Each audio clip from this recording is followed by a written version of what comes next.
Ada banyak orang merasa dirinya sebagai orang yang baik, yang tidak begitu berdosa. Kalau toh berdosa, kecil-kecil aja lah dosanya. Mereka berkata seperti itu. Karena apa? Karena dia tidak membunuh, dia tidak berzina, dia tidak mencuri, dia tidak korupsi, dia tidak melakukan kebiasaan-kebiasaan buruk seperti misalnya terlibat perjudian, mabuk-mabukan, narkoba, dan sebagainya. Benarkah bahwa orang yang seperti ini berarti dia tidak berdosa?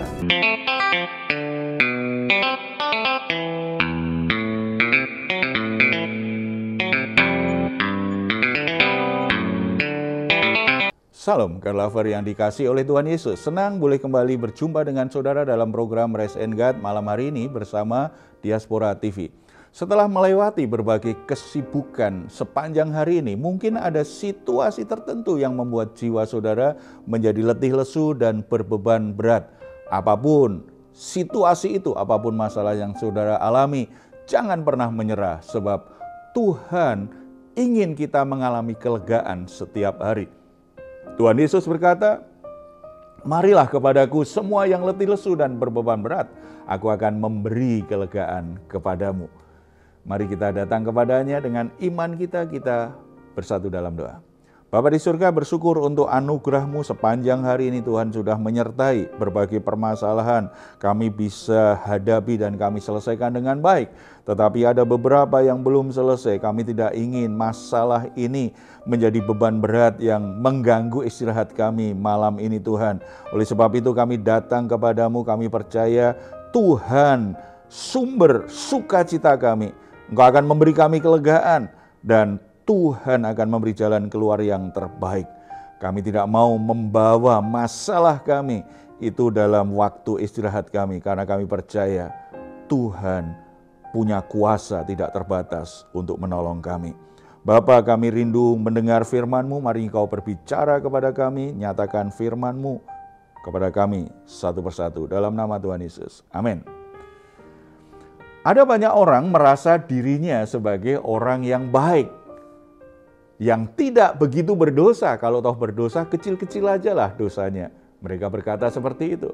Karena apa? Karena dia tidak membunuh, dia tidak berzina, dia tidak mencuri, dia tidak korupsi, dia tidak melakukan kebiasaan-kebiasaan buruk seperti misalnya terlibat perjudian, mabuk-mabukan, narkoba, dan sebagainya.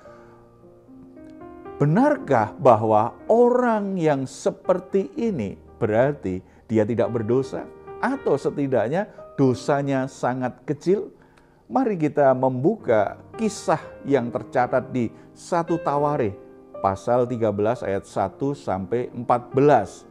Di situ ditunjukkan kepada kita bahwa Allah tidak pernah kompromi dengan ketidaktaatan sekecil apapun. Dengan sesuatu yang sifatnya berdosa, sekecil dosa apapun, Tuhan tidak pernah kompromi. Hal ini terlihat dari apa yang dialami oleh seorang yang bernama Usa berkenaan dengan tabut perjanjian. Apa yang terjadi? Usa melakukan apa yang disebut dengan dosa pengabaian. Ia mengabaikan sesuatu yang dianggap tidak terlalu serius apa yang dikatakan Tuhan. Pengabaian dalam hal apa saja yang dilakukan oleh Usa. Yang pertama, mengabaikan kekudusan Allah. Di perikop itu kalau kita baca secara lengkap, kita dapat gambaran. Allah telah memerintahkan bahwa tidak ada seorang pun yang boleh menyentuh tabut perjanjian Allah tersebut.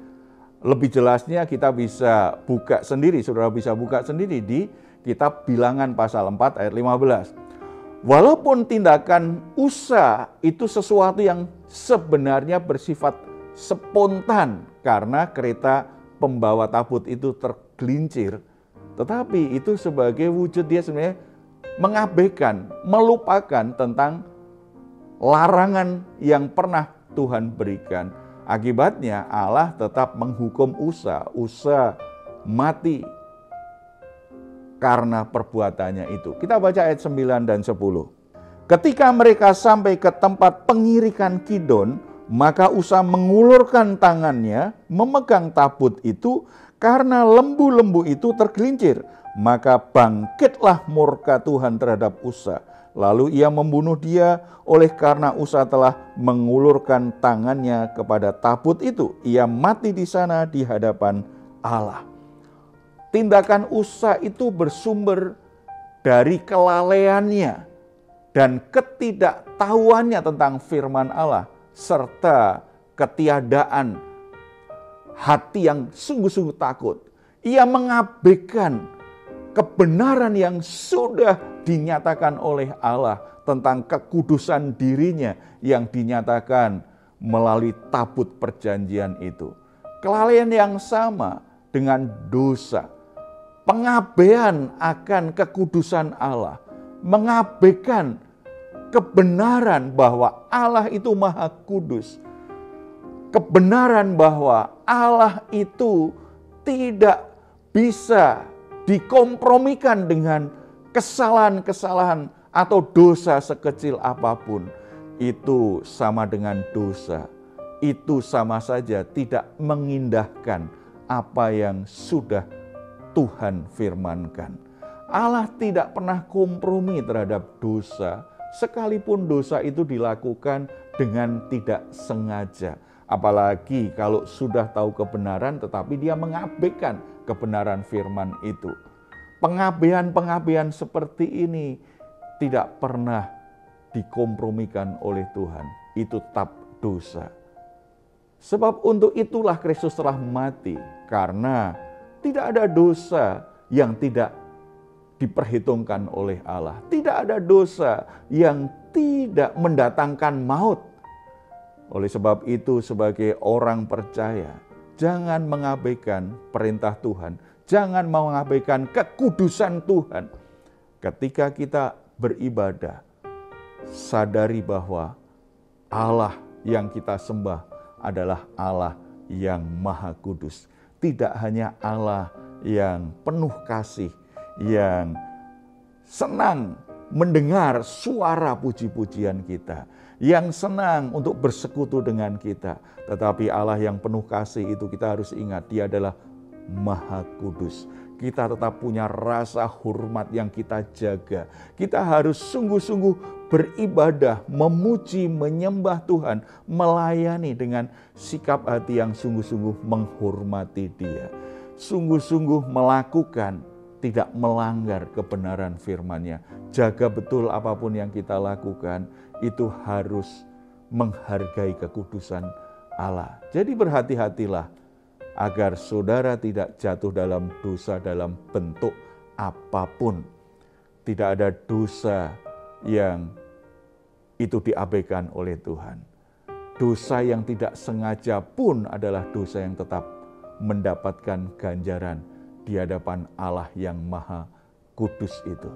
Jadi jangan sembrono dengan hidupmu, dalam ibadahmu, dalam pelayananmu, dalam aktivitasmu setiap hari, yang sengaja atau enggak sengaja, kalau itu akan tidak menghargai kekudusan Allah, kita akan berhadapan dengan kekuatan Allah yang dahsyat. Yang kedua, mengabaikan kebenaran Allah. Sekalipun tindakan Usa yang memegang tabut perjanjian didasari oleh semangatnya untuk berbuat sesuatu bagi Tuhan, tetapi pengabaian standar kebenaran, pengabaian akan larangan Tuhan, pengabaian akan perintah yang sudah ditetapkan oleh Allah, tetap akan berbenturan dengan kekudusan serta otoritas Allah yang maha besar. Usa adalah contoh dari aneka bahaya, berbagai macam bahaya yang terkandung dalam hal mempunyai semangat untuk Tuhan, tetapi tanpa pengetahuan tentang kebenaran Allah, tanpa pengetahuan bagaimana Allah menuntun, cara-cara seperti apa yang diajarkan oleh Allah. Kebodohan atau ketidaktahuan bukanlah alasan untuk terlepas dari hukuman. Karena setiap firman Allah harus ditaati oleh siapapun, apalagi oleh umat Tuhan, apalagi untuk orang-orang yang melayani Tuhan. Firman Tuhan harus jadi standar, jadi ukuran, jadi langkah-langkah yang harus dilakukan oleh orang-orang percaya. Tidak ada dosa yang terlalu kecil sehingga Allah akan mengabaikannya. Oleh sebab itu saudara, berhati-hatilah dan bijaksanalah dalam bersikap, dalam berperilaku, dalam bertindak. Ketika kita beribadah, ketika kita melayani, ketika kita bekerja, semangat untuk melayani Tuhan sesuatu yang baik, semangat bekerja untuk Tuhan sesuatu yang baik, semangat untuk melakukan sesuatu yang baik karena Tuhan sesuatu yang baik, tetapi bukan alasan kita boleh mengabaikan kebenaran firman Tuhan dan mengabaikan kekudusan Tuhan. Kalau kita mengabaikan ini, maka akibatnya bisa sangat fatal sekali. Puji Tuhan kalau hari ini saudara ambil bagian dalam pekerjaan Tuhan di gerejamu. Saudara ambil bagian dalam pelayanan Tuhan yang begitu baik. Puji Tuhan kalau saudara menjadi orang-orang yang mendukung pekerjaan Tuhan. Puji Tuhan kalau saudara menjadi orang-orang yang rela memberikan berkat-berkat yang saudara terima. Sebagian saudara berikan untuk pekerjaan Tuhan, untuk pelayanan di gereja, untuk sesuatu yang baik untuk melayani orang lain. Sesuatu yang baik dan Tuhan pasti senang melakukannya. Tetapi bukan berarti kita boleh sembarangan melakukannya. Bukan berarti kita boleh hanya mengikuti keinginan kita sendiri, mengabaikan kebenaran Tuhan dan mengabaikan kekudusan Tuhan. Kita tetap harus jaga hidup kita kudus bagi Tuhan. Jaga hidup kita, hidup dalam pertobatan. Pelayanan kita tidak mengabaikan pentingnya hidupmu kudus. Apapun yang kau lakukan harus kudus di hadapan Tuhan. Kita bersatu dalam doa. Bapa di surga, kami ucap syukur karena anugerah-Mu memberi kami kesempatan untuk menjadi bagian dari pekerjaan Tuhan, membangun tubuh Kristus di dunia ini, untuk ikut serta melayani Tuhan lewat berbagai pelayanan yang bisa kami lakukan, baik di gereja maupun dalam pelayanan-pelayanan yang lain, menjadi berkat bagi sesama. Terima kasih untuk anugerah yang Tuhan berikan bagi kami menjadi bagian dari pekerjaan-Mu. Tetapi hari ini firman Tuhan mengingatkan kami, pelayanan kami, dedikasi kami dalam pelayanan itu bukan menjadi alasan kami boleh hidup seenaknya, hidup dalam kecemaran, hidup dalam dosa. Kami tetap harus menjaga kekudusan hidup kami, hidup benar di mata Tuhan. Tuhan berkati saudara-saudara kami yang terlibat dalam pelayanan selama ini.